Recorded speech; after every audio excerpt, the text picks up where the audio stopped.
Hey everybody, so today I'm here to do part 2 of our favorite educational printables. Last time I made this video, you guys loved it, so I'm here to give you part 2. I went back to that video and looked through all the links, and I'm pretty sure I don't have any repeats, but if I do, please ignore them.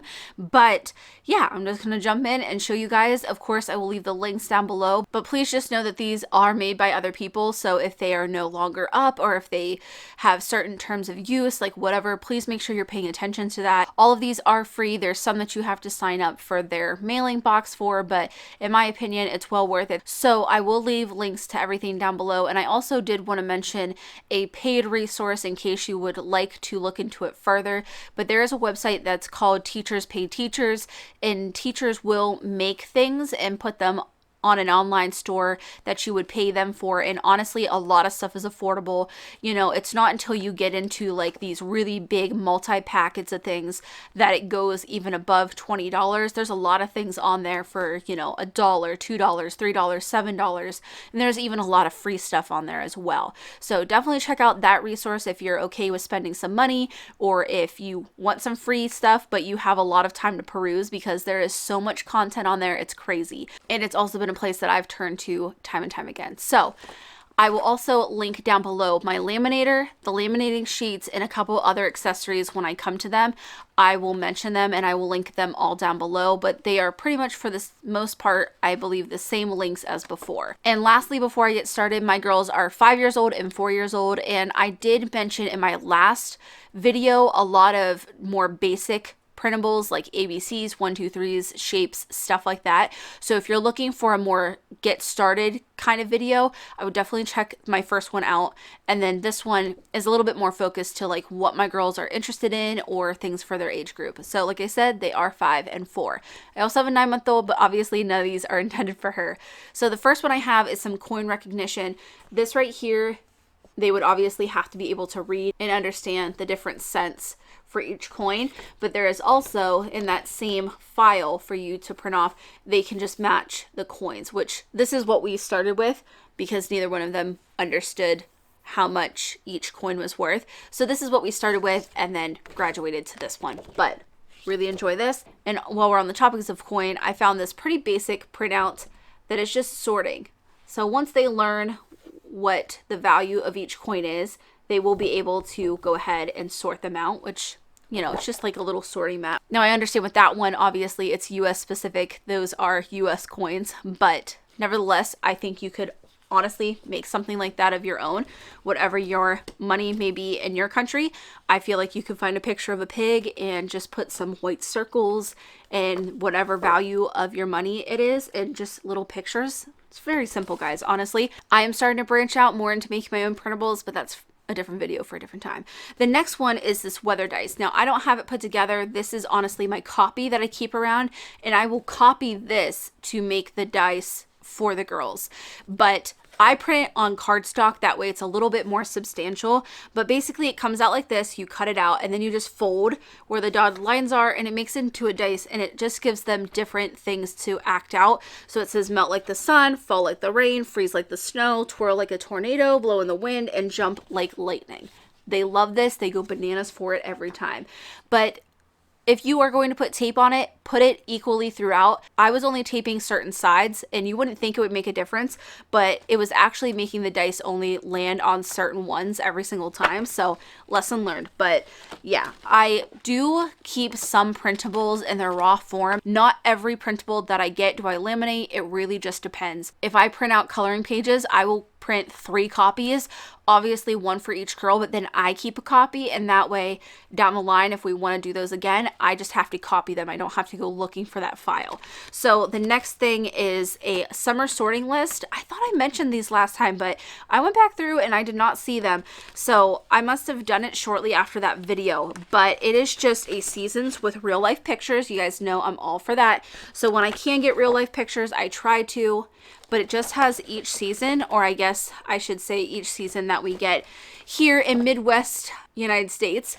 But what you want to do is you will just take off all of these for each and every page, put these in a pile, and then the kids will sort and put them with the appropriate season. When it comes to things like these, or any toys even that are meant to be put together a certain way, it's always better to take them apart, put the pieces into a bowl or something for the kids, and that way they are more gravitated towards completing it, and it doesn't look like, oh, that's already done, I'm not going to play with it. So if you want to sit these out or something, just go ahead, peel these off, put all of them in a giant pile, and let them sort between the seasons. But this is a favorite, and as you can see, I do have the Velcro dots on the back of these. So you just put a soft side on one piece and then the sticky piece on another, and that way you have the Velcro dots. So I will link those down below too, because I actually have to order more of those myself. Because that leads me to, and I almost didn't make the video over this, but I'm glad that I'm doing it anyways, because I can kind of show you guys something. So as you could see with the weather printable, obviously these squares are also laminated as well. And I wanted to show you how I do that. I just put them in a little sheet like this. So this actually goes with our weather calendar, which we have obviously not started yet, but the girls are very super into the weather right now, so I know they're gonna love this. But this is what it looks like, and it came with some little tiles to put the appropriate weather on. So when I have little pieces like that that will eventually be on Velcro dots, this is how I put them in. I cut them out and I just put them in a sheet, not touching, so I'm able to go around them, and then I will cut these out as well, and then I will put the Velcro dots on, so they are able to use both of these together, obviously. But I almost didn't make this video because it wasn't complete, and I thought, actually, I had questions last time on the last video about how I did stuff like that, so I thought I would show you. Just try to make sure that they don't move around a ton before you let it go into the laminator. You can see down here, actually, some of them started to shift, and it's okay, just as long as they're not overlapping or touching really, so you can still get around them. And then the next one is actually an extension of something we already do. At their preschool, they do have name cards. Every single morning, the kids have a name card that has their name, address, phone number, and I think that's it. I can't really remember, but either way, they have to recite those to the teachers, and they do that every single morning. So I just wrote down on a piece of cardstock their names, our address, and our phone number, and they recite those to me. Those don't have to be anything fancy. You can literally write that on a piece of paper, but when it comes to writing it out, that's a totally different ball game. So I got this printout that has my name, our address, our phone number, and then down at the bottom it says an emergency, call 911. But we haven't really had that conversation yet. They don't regularly use our phones, so they wouldn't even know how to dial 911 should they have to, but that's a conversation that I believe is coming. I wanted this because Sophie is starting to learn how to write things out. She does know how to write her name, so she can do that up here, but when it comes to writing her address and her phone number, she knows how to write letters and numbers, but putting it all together. So I liked this little practice worksheet, and with that printable download, there's a lot more incorporated in that, so there's a lot to look at with that link. And then the next thing is some symmetry drawing. There's one side of the completed picture, and then they complete it on the other side. These are the hardest ones, but you can see there's a bunch of different options. Obviously, these would be for super skilled kids way up there in age, but there are also some basic shapes once we get down in here. Like on this page, these are just shapes. So like I showed you, these are just on raw paper, and I will keep these as like a master copy, and I will print them off with the girls. There are some things that I'm completely okay with laminating and just reusing and reusing, but because some of these pictures have a fair amount of detail, I just feel like they'd much prefer using pencils, and that way they can get the detail that they're after. Or dry erase markers, even though I have the fine print ones, they can still kind of be a little wide. So the next one is something that I kind of made my own version with, and then I'm gonna let the girls kind of do something on their own.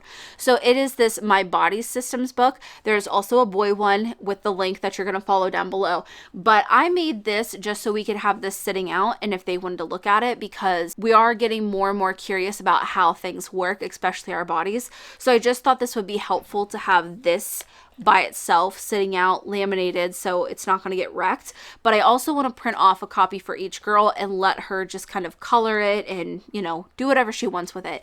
So you have the front page where they can put their name, and then this is my skin, and then the muscles, and then my stomach,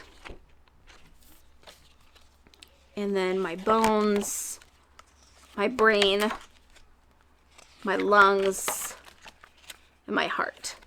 So I liked this because it helps with some of the conversations we've been getting lately. I don't really know how to describe them, but they're just bigger questions that we don't know quite how to explain. There's just these bigger questions that would help if we had a visualization for the kids to kind of see and better understand what we're saying, because I'm sure we're not even saying things right. So this helps a lot. So I will keep this around for them to just look at. But like I said, I want to print one off and just kind of let them do whatever they want with it.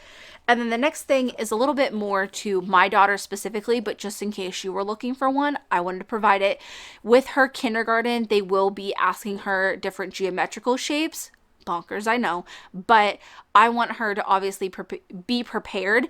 I did get her a set of geometrical shapes, but I don't even know what they are. So I got this little handy dandy list of geometrical shapes, and it's pretty basic, but I like the different colors for her to be able to see the different sides. I don't know. I'm going to use all the wrong words with this because math was entirely not my jam, but I wanted something that, you know, made things as easy as possible for her. I know with math, and especially with geometry, I just had a very hard time visualizing stuff. So I liked the various colors throughout the shape to kind of highlight that and to show the true dimension that they're trying to get across. So in case you also need a list for yourself, even because this is more for me than it is for her, just so I know what each one is called. There's a lot of different links. I believe this one is down towards the bottom. There's a basic black and white one. There's something that's pretty close to this, but just keep scrolling. Mine is amongst there. Next up is another thing that I know her kindergarten is going to be screening for, and that is rhyming. So I found these rhyming game sets. So I thought I also mentioned these in the last one, but I did not see them in there. So again, must have been shortly after, but basically it's exactly what it looks like. So again, I would just peel off the Velcro part, put these in a big old pile, and let them put them where they belong. The newer your child is to this, the smaller pile I would start with. So if you are just starting off with rhyming, I would just take one page, take the Velcro off, and let them match one page. And the more advanced they get, the more you can add in. And, you know, if they get to expert level, take all of these off and set them all out and let them sort entirely through. So these can be used again and again through different kind of levels of readiness, but it's as simple as it sounds. I would have liked some real pictures, but at this point, I feel like Sophie pretty much understands what things are.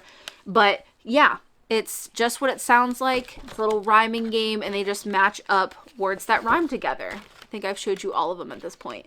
There's one missing. I knew I wasn't showing you one of them. But these have been a huge hit. We've been using these quite a lot, and Sophie really does like that game. We had flashcards, but those weren't going over super well. So that has been better. And then the last educational printable, hang with me, but this is something we have not done yet. And again, I was thinking about waiting and, you know, putting it off to show you guys the completed project. But I think this just shows that, again, like I'm always printing stuff off and I'll never be done. So, but it's where do I live? And again, we were getting different questions about this, and it was really hard to explain because Sophie knows what the planets are, and she knows that we live in the United States. We live in America. And she also knows that we live in Ohio, but it's very hard for her to understand that someone who lives in Australia also lives on planet Earth. They were asking me what country their grandma lived in, and she doesn't live in a different country. She lives in a different town. I wanted something for them to be able to visualize where we live. So it's this little printable, and it starts off with my house. Bear with me. They're all sticking together here. And then it's my street. And then it's our city, or town, or village. Our state, our country, oh man, our continent, and then our planet. So I know those are a little bit, again, specific to the US because it says things like state and city. You know, I understand that those are different in other countries, but I feel like that's a very basic concept that you could alter and make your own. You know, it's a circle. You could do this on construction paper, you know, just start off with a big circle and keep working your way smaller. But I just wanted to link the original creator of this down below because I think it's a genius idea. And basically you just do all of this and then you sort it from smallest to biggest, you put it all together, and that way they are able to flip through and understand the different layers of where we live. So I love this. I love the idea of it. And the last two things aren't necessarily educational, but I figure if you're here, you might be interested, and they have been a big hit on my Instagram, so I thought I would just go ahead and share them. The first thing is this little behavior chart. This is something I started, I don't know, I think it was like last year. And this is something that we do every single day. This is proof that you can make things yourself. They do not have to be elaborate. I made this in Google Docs with putting in a chart and filling it with color and just using white font. This can be as elaborate or as simple as you want it to be. I got this idea from teachers that I saw on Pinterest. They made this in their classrooms and they had a full range of colors, which you could definitely do. But with my girls, I know just the least colors, the better.